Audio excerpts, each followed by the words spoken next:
Welcome everyone.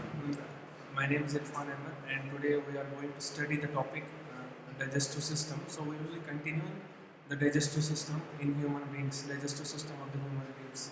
So far we have learned about the various functions of the digestive system like ingestion, mastication, everything. So far we have learned about those things, and now we will continue with the parts of the digestive system which we were studying. So the next part of the digestive system is stomach, which is the main organ of the digestive system.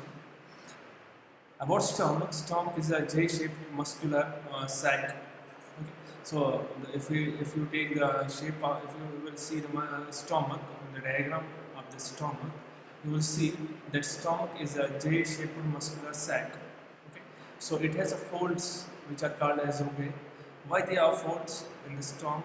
Because due to these folds, the surface area increases for the digestion of the food. So the digestion of the food can be easily carried out. Means the digestion of food is increased by these rugae, which are the folds, which are the inner folds, which are present in our stomach. So these folds have the function of increasing surface area of the stomach. Stomach has various functions like mainly it performs mechanical digestion, means digestion occurs by the churning of the bowels. Okay. So when the food comes from the mouth, it enters into esophagus. From esophagus, it goes into the stomach through esophageal sphincter. Okay. In the stomach, the food in the form of bowls, there occurs the churning movements, and then the various gastric juices are mixed with it. Those gastric juices are secreted by the lining of the stomach. So stomach lining contains various gastric juices which are given, like gastric juices. The first one is HCl, hydrochloric acid.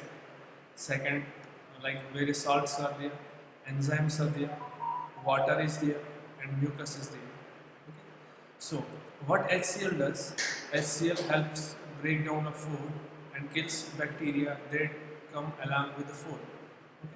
So gastric juices like HCl, salts are there, enzymes are there, water is there, mucus is there. Okay. These are all the gastric juices. And what HCl does? It helps break down of food. It breaks down the food into the smaller particles and kills the bacteria which are present in the food. So it has the function of killing the bacteria. So the bolus, now after the digestion in the stomach, that's called as chyme. Okay. So enzymes in the stomach, these create the acidic environment, and there is the main secretion, that is HCl, hydrochloric acid. The main secretion is hydrochloric acid secretion, which makes the environment in the stomach acidic. And what are the functions of the HCl? What HCl actually does in our stomach is that it kills the microbes that are found in our bolus, means that are found in the food that is coming from the mouth. And the pH in the stomach, that is created up to the level of the 2 hydroxide ion concentration in our stomach, that is created up to the level of 2, and the pH of the stomach will be 2 due to hydrochloric acid. Okay. And one more thing, there is secretion of mucus that prevents the stomach from digesting itself, because there is the acidic environment, and as far as acidic environment is concerned, it can digest the stomach, because the stomach itself is made up of muscles. But there is one thing, that's mucus secretion, which prevents the stomach from digesting itself. So the stomach can't digest itself because there is the presence of the protective layer, protective covering, which is called as mucus. Here you can see the diagram of the stomach.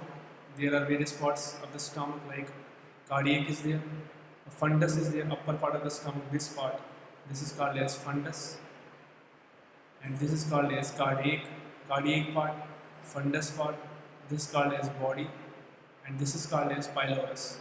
So there are the 4 parts of the stomach are there: fundus, cardiac, body, pylorus, and this sphincter, which is between the stomach and the small intestines, this is called as pyloric sphincter. And before that there is canal, that's called as pyloric canal. Okay. So Now pepsin secretion occurs in the stomach. Okay. So what pepsin secretion does, pepsin is responsible for initiating the breakdown of proteins which are present in food. Okay. So in mouth you have seen that the digestion of carbohydrate initiates, but in stomach there occurs the digestion of proteins. Okay. And that digestion of proteins that's initiated by, that started by the pepsin. And the other function of pepsin, what pepsin does, it hydrolyzes proteins. Means with the help of water, pepsin converts the proteins into polypeptides. Okay. So you already know that pH of the stomach is 2. Okay. So the enzyme from the salivary glands stop breaking down carbohydrates. So carbohydrates are not broken down at the pH of the 2. Okay, so carbohydrates are broken down in the salivary glands. This is the function of the pepsin, which is secreted in the stomach. Okay, pepsin, it is secreted in the stomach. Okay, so main function is that it initiates breakdown of proteins, converts proteins into polypeptides by the reaction with water. pH is 2, so the enzyme from salivary gland that stops breaking down carbohydrates. And there one more thing is that pyloric sphincter. Okay, see the pyloric sphincter, it's here. The chyme moves from stomach to the small intestines. Okay, it passes through this muscular ringed sphincter. This is a ringed sphincter. Pyloric sphincter is a ringed sphincter, and it's called as pyloric sphincter.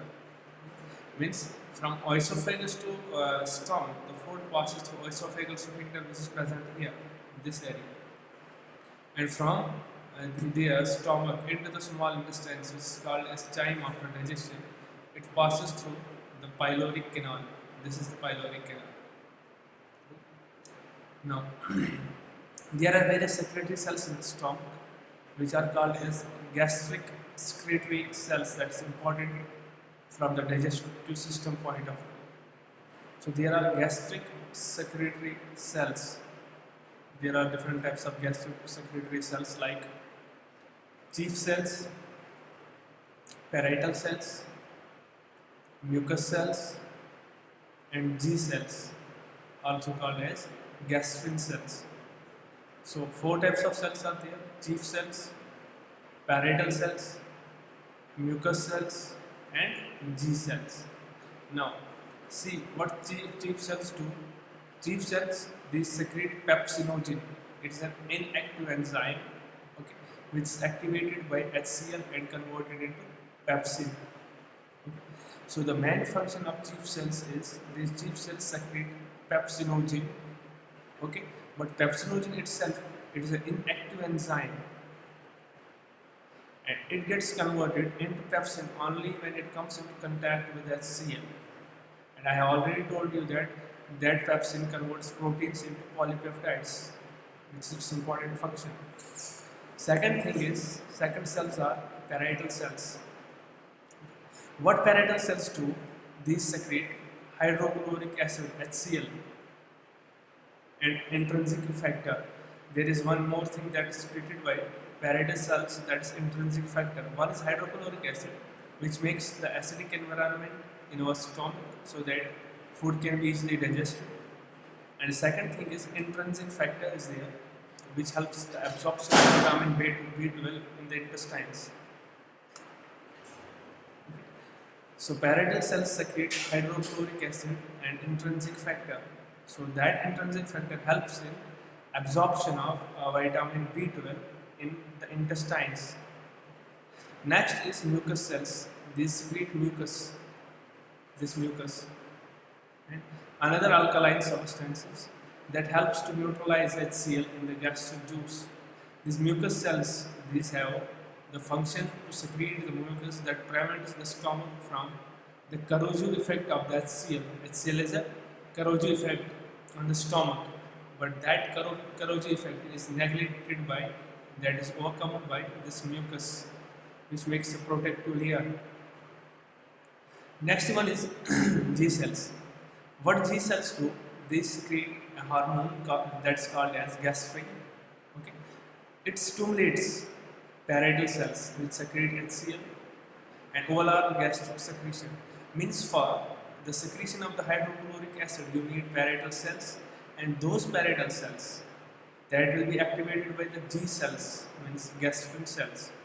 Only when gastrin cells will activate, only after that pepsinogen will be secreted. So for that secretion you need G cells. So now how chemical digestion and absorption helps in the stomach. Now you have seen that mechanical digestion helps in the stomach by the churning movements of the stomach. But how chemical digestion happens? How absorption happens? Okay. So the carbohydrate digestion, which was started in the stomach, which was started in the mouth with the help of salivary amylase, that's continued with gastric amylase, which is present in the stomach, and that converts those carbohydrates into simpler forms called disaccharides. Okay. And protein digestion, already told you that begins with the pepsin, that's activation of pepsin, pepsinogen by HCl. Means pepsin is not found as it is in the stomach.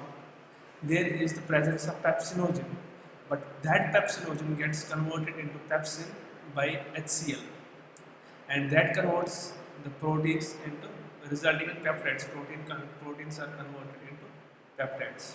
Peptides are the small chains of proteins. Okay.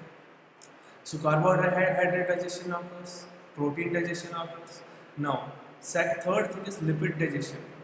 That is carried out by gastric lipases, which can only break down certain lipids such as butter fat, resulting in fatty acids. Means lipid digestion begins with gastric lipases, which breaks down lipids such as butter fat, etc.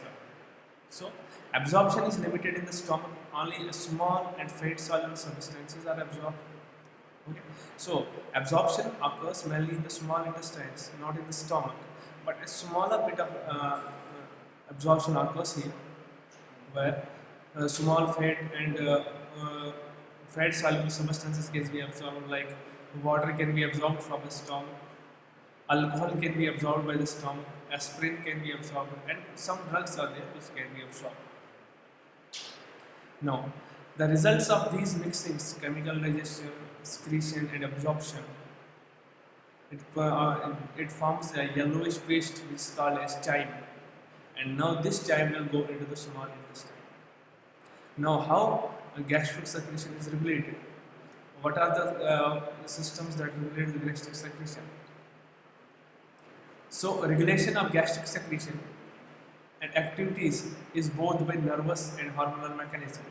Means gastric secretion, that is regulated by nervous system, that is regulated by hormonal mechanisms, both either by nervous system, either by hormonal mechanisms. So the food that moves along the oral cavity, that comes down the oral cavity and esophagus, that food stimulates parasympathetic nerves. Okay, to activate the secretion of in gastric glands. So when the food is moving down the oral cavity, okay, when the food is moving down the oral cavity and esophagus, it stimulates the parasympathetic nerves which are present in our body, and those activate the secretion in gastric glands. Okay. The gastric hormone from G cells, that in turn stimulates gastric glands for more activities. That's called as positive feedback. Okay, so regulation of gastric secretion has the first feedback, that is positive feedback.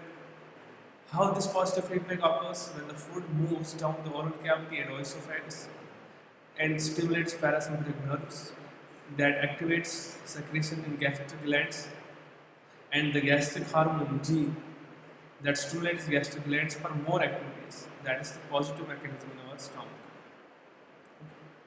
Now, on the second hand, the food, that is when the food is emptying from the stomach, okay, means when the food is going into the small intestines, then sympathetic nerves are there which inhibit the gastric glands and gastric, and a hormone called intestinal gastrin, which really inhibits other gastric activities.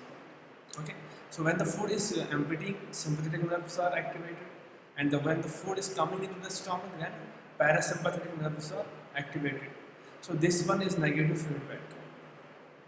Okay, So these above regulations, these occur in three overlapping phases like cephalic phase, gastric phase, and intestinal phase. Now, what cephalic phase is? It involves spatial senses which detect food and uses parasympathetic nerves in the vagus nerve to stimulate gastric activities. Okay. So, first phase is that which is called as cephalic phase, which involves spatial senses, okay, which detect the food and uses parasympathetic nerves in the vagus nerve to stimulate gastric activities like sight, smell, taste of food. This cause stimulation of vagus nuclei in the brain. Okay, sight or smell or taste of food, you see your watering in the mouth occurs. That occurs by stimulation of vagus nuclei in the brain. The vagus stimulates acid secretion. Okay, and direct stimulation of parietal cells, that's called a major effect, and stimulation of gastric secretion, that's called a lesser effect. Okay, it directly stimulates the parietal cells, this is the major effect, and if it stimulates the gastric secretion, this is the lesser effect. Okay. Second phase is gastric phase. It involves distension of stomach, means extension of stomach, and it stimulates its own activities by vagus nerve. And distension of stomach means stretch receptors that stimulates the vagus nerve, and vagus nerve in turn stimulates acid secretion. And after that, what happens? Amino acids and peptine. Amino acids, peptides in stomach, lumen, they stimulate acid secretion, means chemoreceptors. Second is direct stimulation of parietal cells, that is lesser effect. Third is the stimulation of gastric secretion, means gastric stimulates acid secretion, that is the major effect. And gastric secretion inhibited when pH of gastric juice falls below 2.5. If the pH of gastric juice falls below 2.5, then HCl will not be secreted, gastric secretion will be inhibited. So this was the gastric phase. And third phase is intestinal phase. So what intestinal phase involves? Acidic chyme that passes into the small intestine, which secretes intestinal gastrin hormone to inhibit gastric activities. Okay. So what intestinal phase does? It involves the acidic chyme that passes into small intestines, secretes intestinal gastrin hormone, which inhibits the gastric activities. Okay. Then neural inhibition of gastric emptying and acid secretion. This occurs. Arrival of chyme in duodenum causes distension and increase in osmotic pressure. Means the osmotic pressure is increased. How? Because chyme arrives in the duodenum, it causes distension, and in turn, this results in increase in osmotic pressure. These all stimuli activate a neural reflex that inhibits the gastric activity. Okay. These all stimuli help in the activation of a neural reflex. That neural reflex in turn inhibits the gastric activity. Okay. So, in response to fat in chyme, if we will compare in response to fat in the chyme, duodenum secretes hormone secretin, which inhibits gastric acid secretion.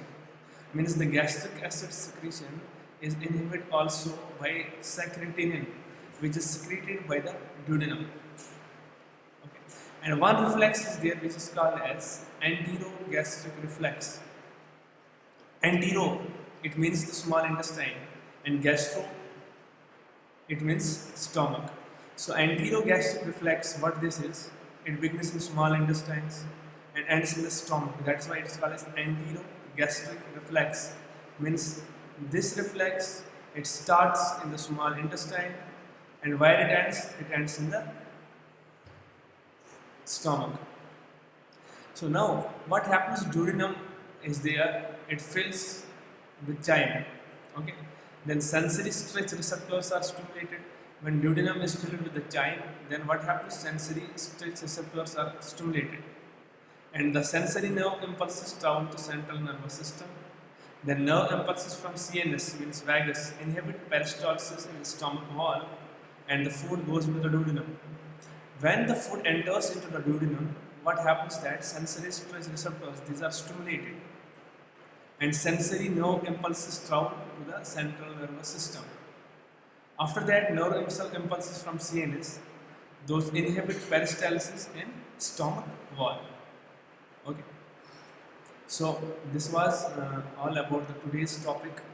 We were continuing the digestive system, and in next topics we will still continue the digestive system. We will learn about the various accessory glands, okay, which are included in the digestive system, like liver, pancreas, etc. Their functions, how they help in the digestion. So these topics we will learn in the next topic. So this was all for the today.